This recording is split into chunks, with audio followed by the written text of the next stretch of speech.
Hey, it's Niels Duinker teaching you another cool juggling trick.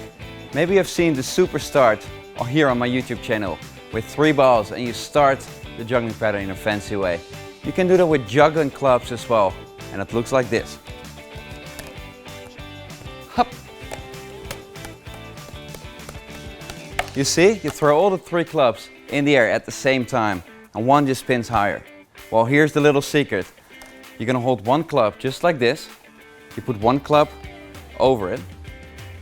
So this is the grip. And then the third one, you take with your fingers just like this. So you hold the 3 clubs, like here. I'm gonna turn to this side. You're gonna give it a flick. Basically, what you wanna do, you give it a flick as if throwing one club with just a single spin. And since the green one sticks out a lot further, it will make a double spin. Here we go. Hup.